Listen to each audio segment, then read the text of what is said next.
Para sa business balita, Mark Zuckerberg, makabago nga bang Charles Foster Kane? Si Mark Zuckerberg, founder ng Facebook, ay sinasabing makabagong Charles Foster Kane ng panahon na ito. Si Zuckerberg at si Kane ay magkaibang personalidad.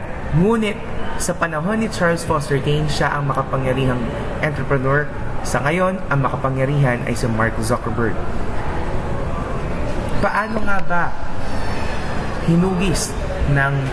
Kung paano hinugis ng kayamanan at kapangyarihan ang mga personalidad na ito na si Kane at si Zuckerberg, kaya nasabing si Mark Zuckerberg ang makabagong Charles Foster Kane.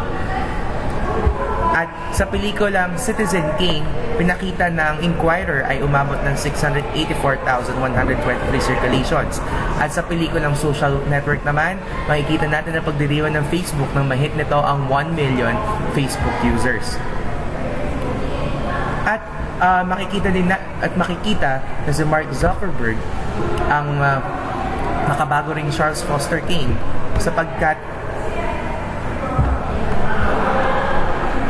sapagkat nalalaman nila kung ginawa nila lahat ng paraan para maging nasa itaas ng lipunan. Sa ngayon, only time will tell kung mararapat nga ba na si Mark Zuckerberg ang mataguri ang Charles Foster Kane. Ang Rosebud ni Charles Foster Kane na ang sled.